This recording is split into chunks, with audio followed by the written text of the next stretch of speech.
Para nuestro mensaje de hoy, para el mensaje bíblico de hoy, para la reflexión de hoy, tenemos un invitado a quien conocemos, es un buen músico, es un buen esposo, es un buen pariente y es el esposo de Elizabeth.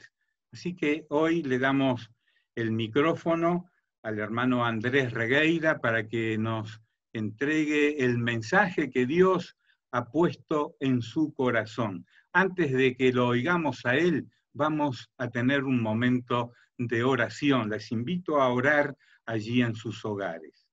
Señor, te damos gracias por la alegría de estar juntos. Te damos gracias por quienes estuvieron trabajando estos días para hacer todo este programa, la música, coordinar toda la tecnología. Gracias por ellos. Pedimos, oh Dios, ahora que tú bendigas a Andrés en la exposición de tu palabra. Estamos con nuestros corazones y mentes abiertos a oír tu palabra. En el nombre de Jesús. Amén. Muchas gracias, Lemuel, por la presentación. Les quiero decir un poquito el trasfondo. Hacía ya creo que un año Lemuel me había comentado y yo le venía diciendo que no. Creo que era más por la presentación que por el mensaje. Me pone más nervioso la presentación que el mensaje en sí. Pero le doy gracias a Dios por este tiempo. Y al ver la pinta con que se vino nuestro pastor, yo quedé esperando el regalo de la corbata habitual, ¿no? Que la corbata y y las medias, ¿no? Que siempre son habituales que la iglesia da. Bueno, será para la vez que estemos presencial. Bueno, le doy muchas gracias a Dios por este tiempo, que puedo traer estos pensamientos a la iglesia, y quiero hacerlo introduciéndoles con una anécdota que me pasó hace ya varios años. Yo era adolescente cuando me pasó esto. Me encontraba en uno de los sanatorios de esta ciudad, el cual yo era socio en ese momento, y estaba haciendo fila para la farmacia. Yo creo que debe haber pocas cosas que sean más tediosas, ¿no?, que hacer fila en una farmacia para retirar medicamentos, ¿no? Ahí vemos toda la gente que se queja, que está esperando que le den el medicamento, que hay que pasar por un lado, después pasar por el otro a pagar. Bueno, en esta fila tenía pocas personas delante mío, y recuerdo que había un hombre bajito delante, era el que le faltaba una o dos personas para llegar al mostrador, y se evidenciaba que era un hombre ya anciano. Tenía canas en los costados, porque yo tengo algunas canas, pero este hombre tenía más, y algunos pelos renegridos, pero la verdad que no lo veíamos muy bien, porque yo estaba un poquito atrás. Su bigote también era prolijo, después cuando lo vimos en rostro era bastante familiar. Pasó el primero que estaba delante de él, lo despacharon, pasó el segundo, lo despacharon, y cuando le toca a este anciano, llega al mostrador y quien estaba en ese momento dijo: corte sindical de media hora, y empezó a bajar la cortina. Cuando empezó a bajar la cortina, se dio cuenta de que estaba este anciano y parece que lo reconoció. Y le dijo: don Mario, ¿cómo le va? Espera un ratito que volvemos en media hora. Y siguió bajando la cortina mientras lo miraba por debajo de la cortina. El anciano puso su mano sobre el mostrador, después puso la otra sobre el mostrador, puso la cabeza para el costado, y ahí pudimos ver de quién se trataba. No era ni más ni menos que don Mario Benedetti, uno de los autores más prolíficos y prolíferos de nuestro medio, conocido a nivel latinoamericano, a nivel mundial, ganador de varios premios, 80 libros escribió, tiene una veintena de esos libros traducidos a idiomas, a otros idiomas. Entonces ninguno de nosotros dábamos crédito de lo que estábamos viendo. Le había bajado este hombre la cortina delante de Mario Benedetti. Por un lado agradecíamos que no hizo acepción de personas, que fue bastante ecuánime en eso, pero quedamos todos muy sorprendidos de que habían dejado a una personalidad tan importante detrás de la cortina. En estos días que estaba preparando este mensaje me vino esta ilustración, y en cierta manera puedo hacer alguna analogía a lo que está pasando en la cristiandad a nivel internacional, con respecto a la venida de la persona, de la personalidad más importante que ha pisado esta tierra. El Señor Jesucristo, cuando se fue, dijo que iba a volver. Sin embargo, muchos en la iglesia, y no en nuestra iglesia, sino a nivel internacional, han bajado la cortina, o la están bajando y están más preocupados de lo que les pasa a ellos. Por eso en este mensaje lo he titulado Levantando la cortina, esperando su regreso. Y con esto quiero traer la atención a la venida de Cristo. Venida que entiendo va a ser en dos etapas, según lo que entiendo de las Escrituras. Primero va a venir el Señor a buscar a su iglesia, lo que se denomina el rapto, el arrebatamiento, nuestra reunión con el Señor en los aires.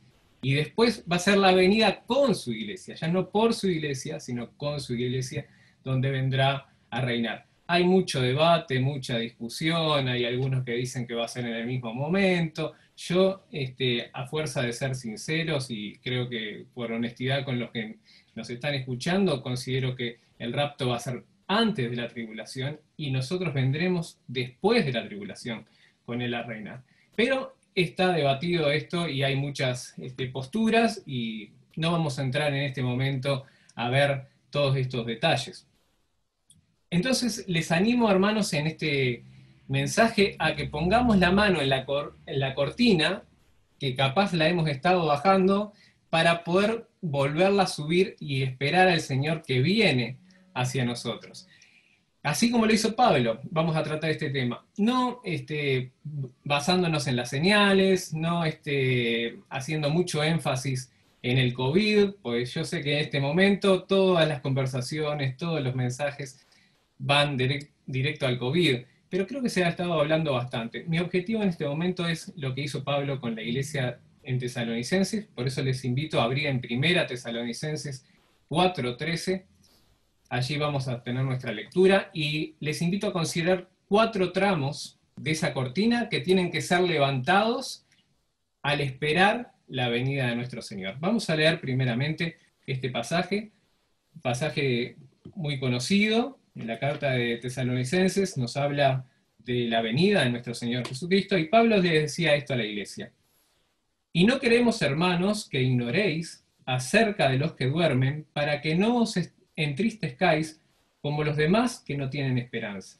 Porque si creemos que Jesús murió y resucitó, así también traerá Dios con Jesús a los que durmieron en él.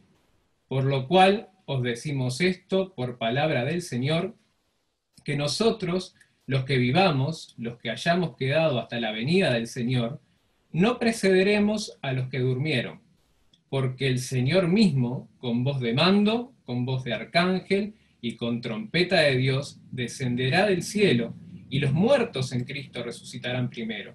Luego nosotros, los que vivamos, los que hayamos quedado, seremos arrebatados juntamente con ellos en las nubes, para salir al encuentro del Señor en el aire, y así estaremos siempre con el Señor. Por tanto, alentaos los unos a los otros con estas palabras.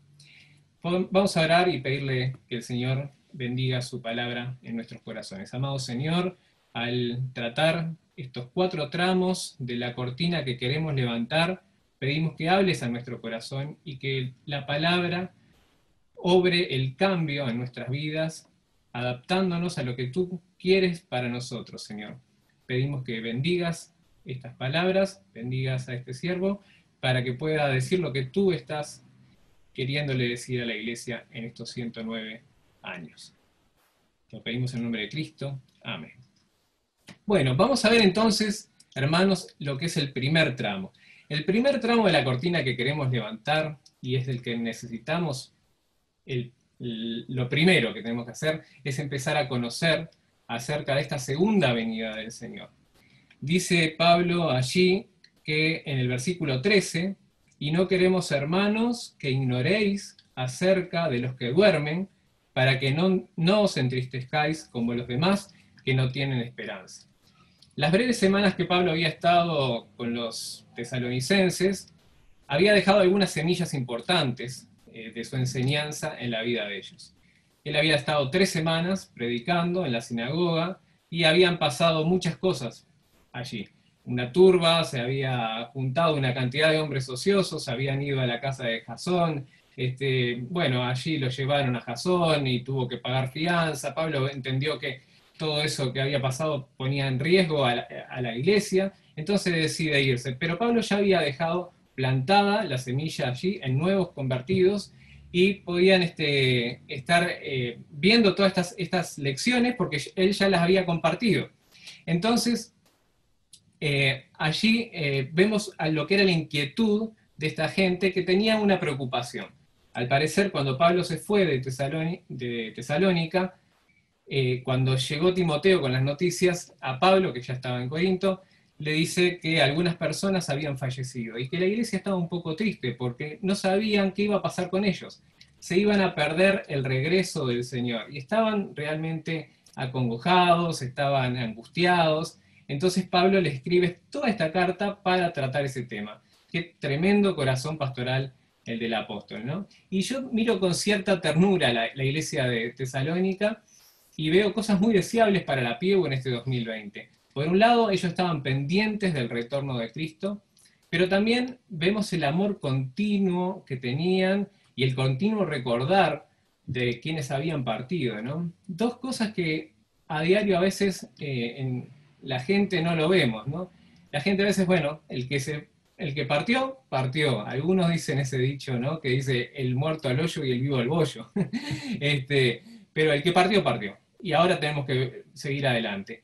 Y otros, por el contrario, no piensan en la venida de Cristo. Entonces, porque hay que estar pendientes de las cosas que precisamos para el aquí y el ahora. Y esto es lo que permea en muchos de los mensajes, ¿no?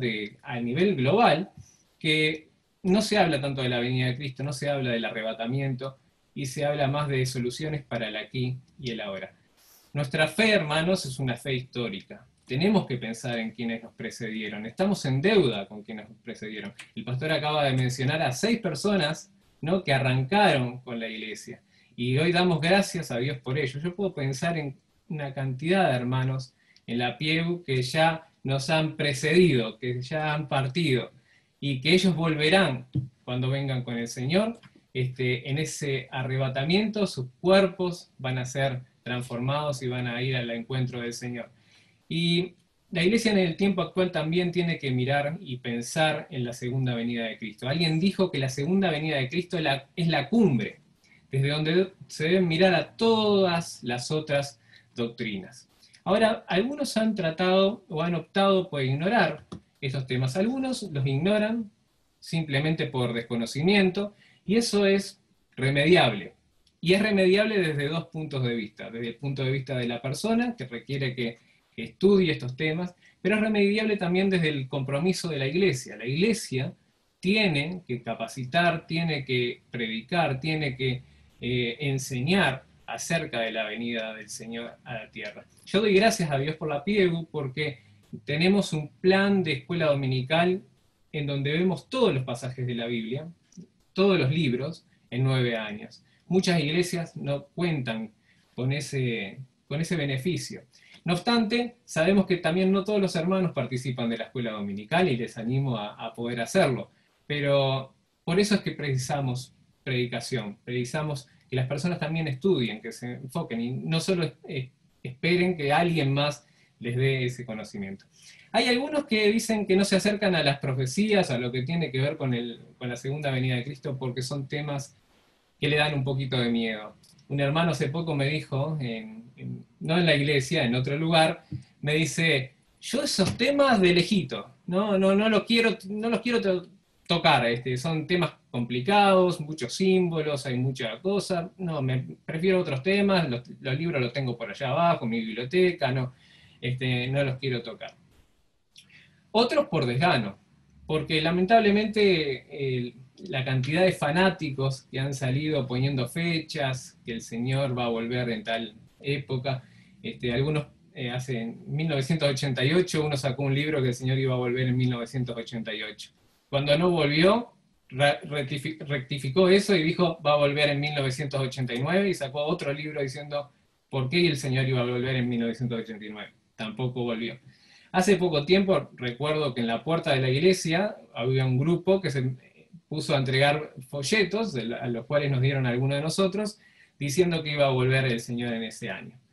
Tampoco volvió. Y mucha gente vendió sus propiedades, vendieron todo lo que tenían, se mudaron a las montañas esperando la venida del Señor, y el Señor no vino. Algo parecido había pasado también en Tesalónica. Algunos ya habían dejado de trabajar. Por eso Pablo les habla en los versículos anteriores, ¿no?, que se ocupen en trabajar con vuestras propias manos, de la manera que os hemos mandado, porque algunos ya estaban diciendo, bueno, el Señor viene ahora, vamos a dejar de trabajar. Otros no lo hacen por desgano, lo hacen por falta de esperanza. Han perdido el trabajo, han perdido, bueno, distintas familiares, y dicen, bueno, no estoy con la mente para pensar en la venida del Señor, ahora tengo que resolver esto que me está pasando. La peor causa es la ignorancia voluntaria. Y esto no solo es a veces de personas que dicen, bueno, no sé por dónde empezar, por eso lo dejo aparte, sino que a veces lo vemos esto en autores. Un autor de un reconocido libro que quiso mostrarle a todo el mundo lo que era el propósito de la vida, y es muy bueno ese libro, pero llega un momento de estudiar las profecías y dice, dejen de estudiar las profecías y estudien la misión de la iglesia. Y después hace todo un estudio ahí de por qué no tenemos que estudiar las profecías. Yo esto puedo pensar en lo que dice 2 de Pedro 3:4, ¿no?, que vendrán burladores diciendo, ¿dónde está la promesa de su venida? Y dice que esta gente ignora voluntariamente. Esa es la peor ignorancia, cuando ignoramos voluntariamente acerca de las cosas de Dios. ¿Podemos darnos el lujo de ignorar la segunda venida de Cristo? Cuando 1/3 de las escrituras son escrituras proféticas, cuando el 27% de ellas nos hablan de la segunda venida de Cristo. Miren, por cada una profecía que hay de la primera venida de Cristo, que nosotros disfrutamos mucho en la Navidad, hay 7 que hablan de la segunda venida de Cristo. Fue un tema recurrente en la predicación de Jesús, Mateo 24, Mateo 25, Juan 14. Fue un tema recurrente en los apóstoles, en la primera iglesia recordamos a Pedro, a Santiago, que le dice, bueno, a los comerciantes, comercien, trafiquen las cosas que tienen que hacer, trabajen hasta la venida del Señor, ¿no? Pablo también decía lo mismo, ¿no?, con un corazón que muestra tremendo devoción pastoral, le dice a la gente, trabajen, el Señor viene, está cerca, ¿no? En todas sus cartas Pablo menciona algo acerca de la venida de Cristo. Y eso es lo que acá vemos precisamente con los tesalonicenses, que Pablo tenía 2 objetivos aquí. Uno era el consolar. Por eso le dice, para que no os entristezcáis, en el versículo 13, ¿no? Y este mismo sentir me gusta ponerlo allí, y si usted es de los que anotan en su Biblia, anote este pasaje también, Juan 14, del 1 al 3. Porque el mismo sentir que tenía Pablo lo tuvo Jesucristo. Y miren lo que le dice Jesucristo a sus discípulos. No se angustien ustedes, lo estoy leyendo en Dios habla hoy, crean en Dios y crean también en mí. En la casa de mi Padre hay muchos lugares donde vivir. Si no fuera así, yo no les hubiera dicho que voy a prepararles un lugar. Y después de irme y de prepararles un lugar, vendré otra vez para llevarlos conmigo, para que ustedes estén en el mismo lugar donde yo voy a estar. Entonces vemos en las palabras del Señor una tremenda consolación. El Señor consuela con la profecía, consuela con la venida de Él, y con esto que nos va a pasar, de que el Señor va a venir y nos va a llevar hacia donde Él está. A veces cuando perdemos un familiar o perdemos a alguien querido, que se ha ido, no sabemos qué decir, ¿no? Optamos por el silencio. En la medida en que podamos, también tenemos que consolar. Y esto es una manera muy linda, consolar con que el Señor vuelve. El Señor vuelve. Y esa persona que partió también ha de volver con el Señor. El otro objetivo que tenía Pablo allí era el de alentar. Alentaos unos a otros con estas palabras. Dice allí en el versículo 18. ¿No? Y también lo vuelve a repetir después en el capítulo 5, versículo 11, dice, por lo cual animaos unos a otros, edificaos unos a otros. Entonces, la profecía bíblica, lo que tiene que ver con el estudio de la segunda venida del Señor, no trata de dejar a la gente en ignorancia, no trata de mostrar que la gente no sabe nada, sino que trata dos cosas principales, consolación y también aliento. Pero queremos ver un segundo tramo de la cortina, y es el tramo de la confianza. No solo vale tener conocimiento, sino que tenemos que tener confianza. ¿Y confianza en qué? Confianza en las promesas de Dios. Como cantábamos recién, ¿no? Sus promesas son como una roca.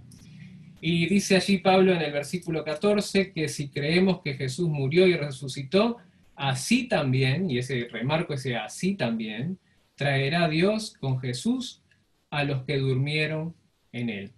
La versión Dios habla hoy aquí lo deja muy claro y creo que capta muy bien lo que es la forma gramatical aquí. Dice, así como creemos que Jesús murió y resucitó, de la misma manera tenemos que creer que el Señor ha de volver. A nosotros, a los cristianos, nos gusta mucho hablar de la muerte y la resurrección del Señor. Es la obra regeneradora y regenerativa de nuestras vidas, ¿no? Entonces, cuando alguien se convierte, lo primero que hace es empezar a hablarle a todo el mundo, ¿no? Vemos que sale y le habla aquí, le habla allá a las personas, vive eso, cambia su manera de ser, cambia su mensaje, hay una novedad de vida, y eso se da por la cruz. Pablo dice en Romanos 4:25 que el Señor fue entregado por nuestras transgresiones y resucitó para nuestra justificación. Las dos cosas son importantes. Si el Señor no hubiera resucitado, vana es nuestra fe. Pero el Señor murió por nuestras transgresiones y resucitó para nuestra justificación. No alcanzaba solo con la muerte, tenía que ser también la resurrección. Pero así dice que si creemos eso, que todos los creyentes, los cristianos, los que nos decimos cristianos lo creemos y con mucho entusiasmo, del mismo modo tenemos que creer que el Señor va a volver y que nosotros vamos a resucitar. De igual manera, no podemos ser creyentes del Gólgota sin ser creyentes del jardín cerca del Gólgota, donde resucitó el Señor. Y no podemos ser creyentes del jardín cerca del Gólgota, de esa resurrección, y no creer lo que va a pasar cuando el Señor venga, que vamos a resucitar también con Él. Pedro nos previene de que algunos se van a burlar, ¿no? De eso. Y decía en 2 de Pedro 3:3, dice, ante todo sabe de esto, que en los últimos días vendrán burladores que con su sarcasmo, siguiendo sus propias pasiones y diciendo, ¿dónde está la promesa de su venida?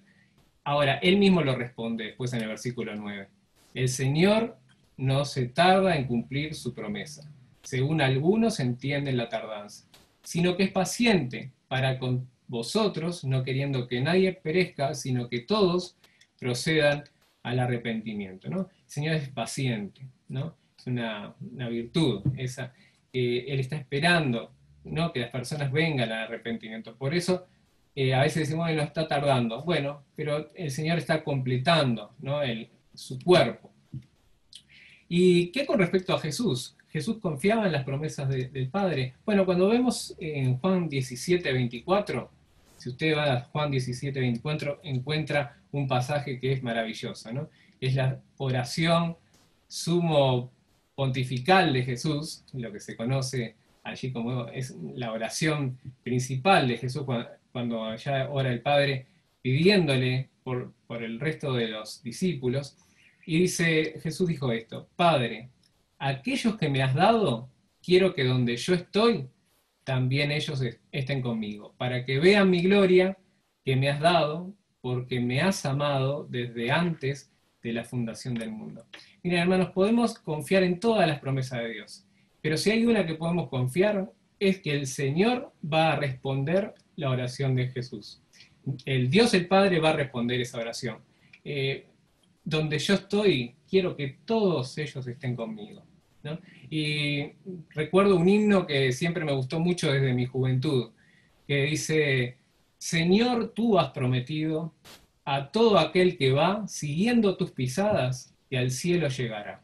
Sosténme en el camino, y al fin con dulce amor, trasládame a tu gloria, mi amigo y salvador. Podemos confiar en que el Señor lo ha prometido, y que podemos seguir por ese camino que tiene un feliz término, ¿no? El Señor nos va a llevar a su gloria, ya sea que nosotros partamos, o sea que el Señor venga inminentemente, ¿no? El tercer tramo de la cortina que queremos considerar en esta hora es el tramo de la constancia.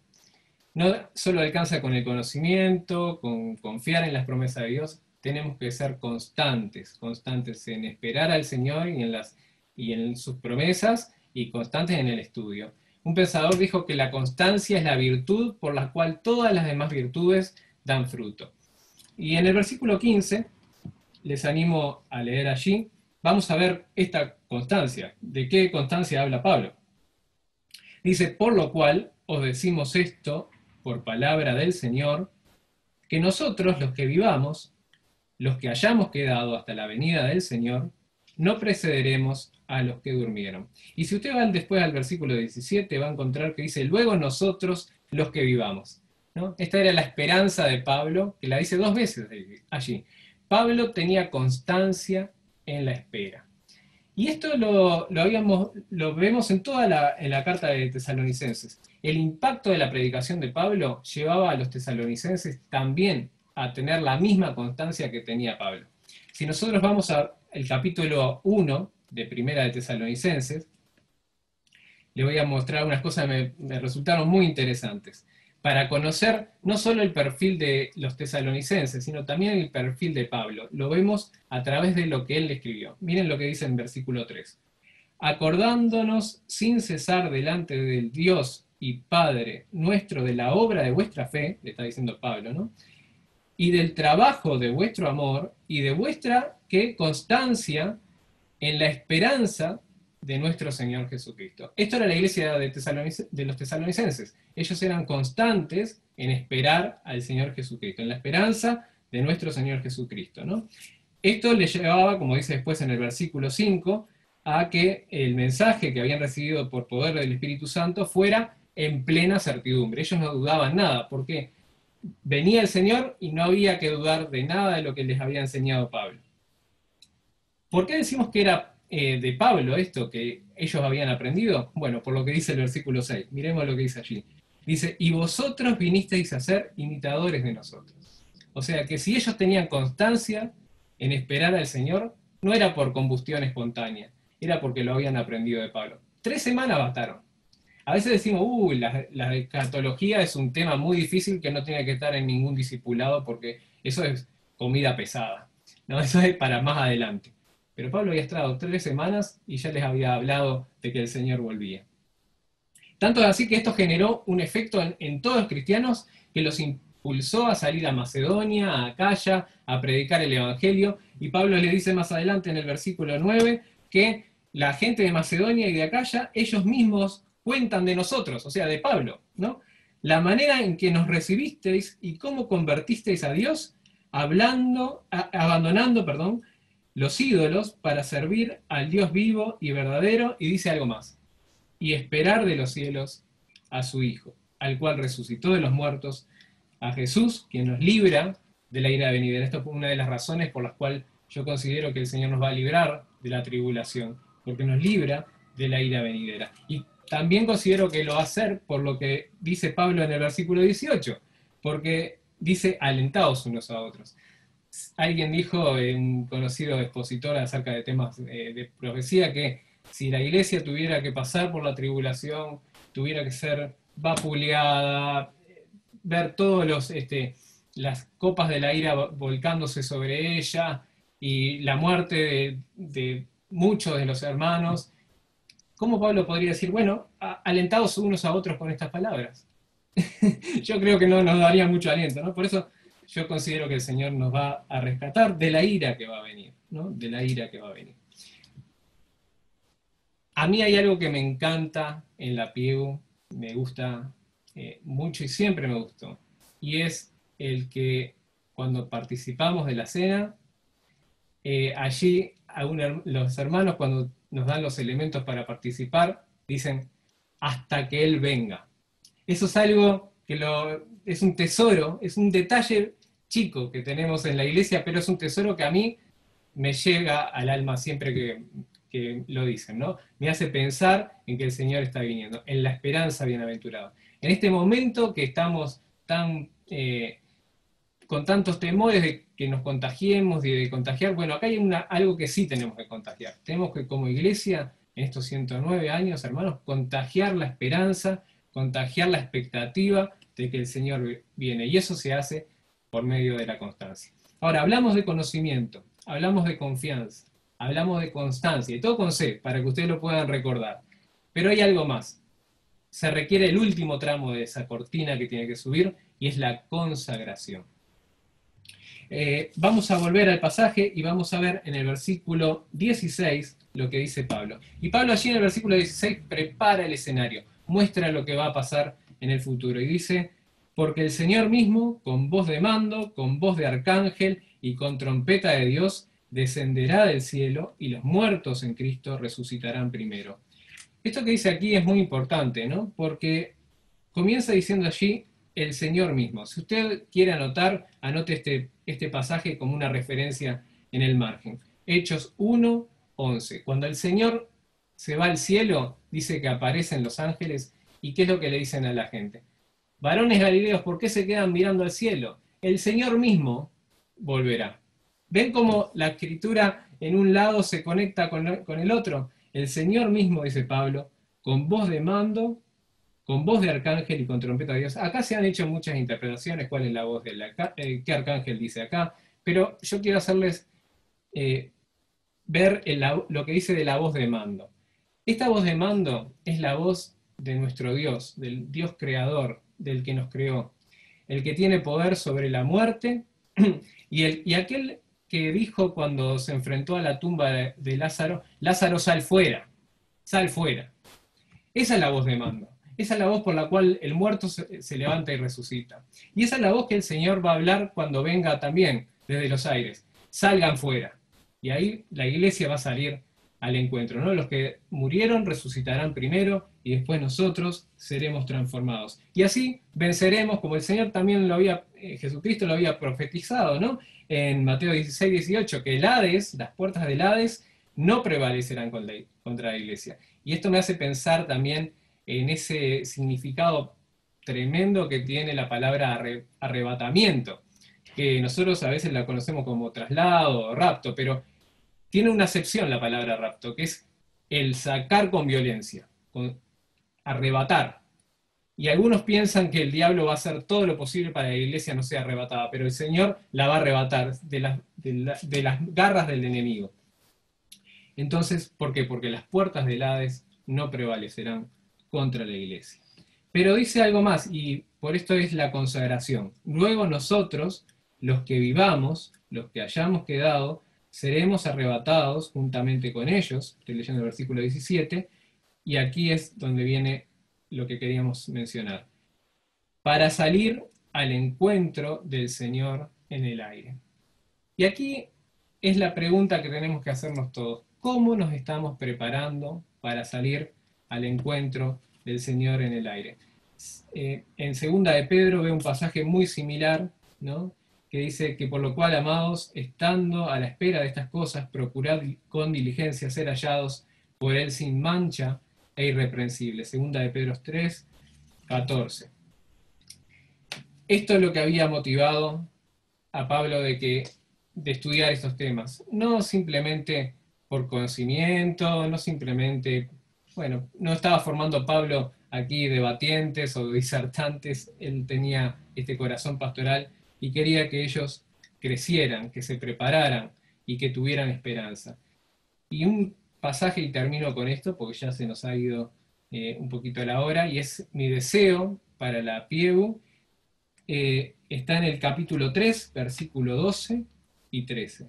Dice, y el Señor os haga crecer y abundar en amor unos para con otros y para con todos, como también lo hacemos nosotros para con vosotros, para afianzar vuestros corazones irreprensibles en santidad, como decía Pedro también, delante de nuestro Dios y Padre, en la venida de nuestro Señor Jesucristo con todos sus santos.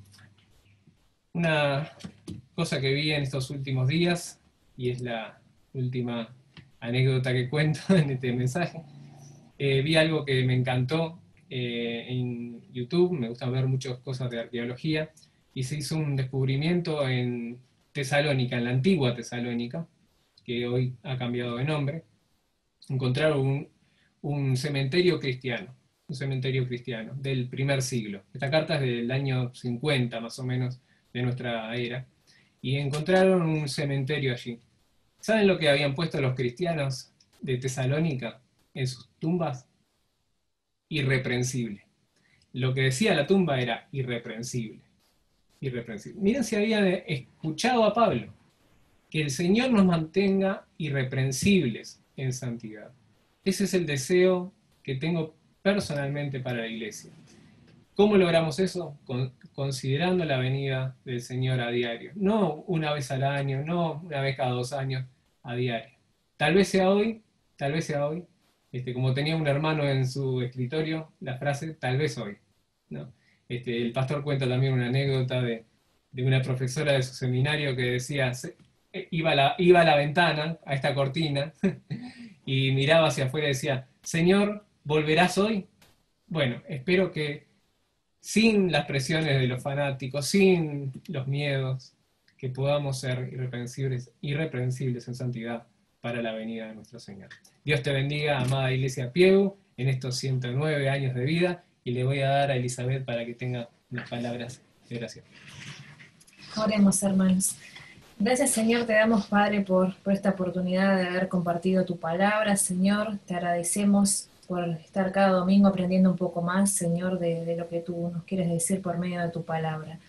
Te pedimos, Padre, que en este día podamos estar reflexionando en todo lo que hemos escuchado y que podamos vivir cada día con la expectativa, Señor, y de tu regreso, Señor, sabiendo que tú vas a volver por nosotros y que todos podamos estar juntos contigo allí en el cielo, Señor. Dejamos todo este día en tus manos, pidiendo tu bendición para cada uno de nosotros. En el nombre de Jesús. Amén, Señor.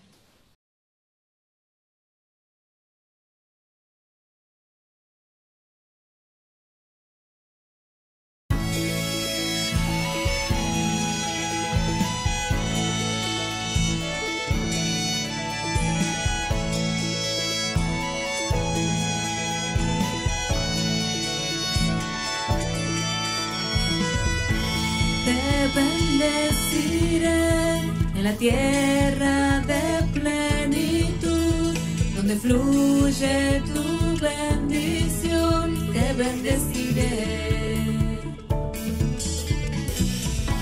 Te bendeciré si hay desiertos alrededor, mi camino en la sequedad, te bendeciré. Que has dado, te alabaré, aunque abundar en las tinieblas, yo cantaré, te bendeciré, mi Señor, te bendeciré, mi Señor, tu nombre yo bendeciré.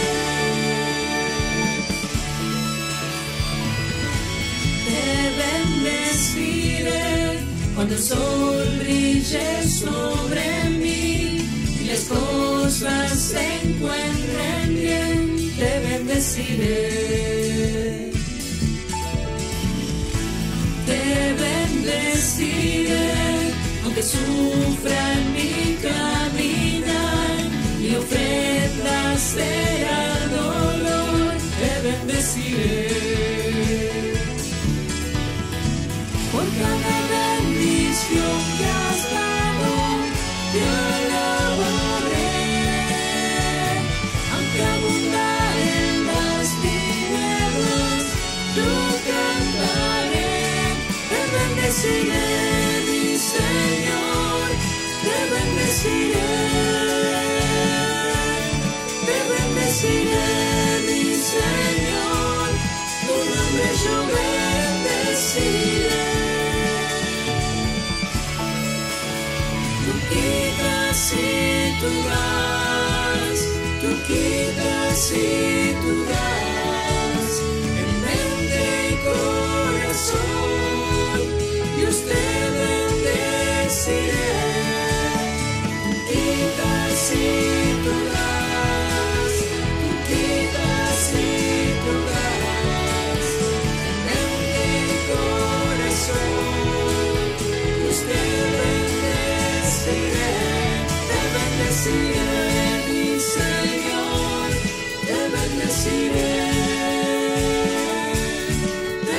bendeciré, mi Señor, tu nombre yo bendeciré.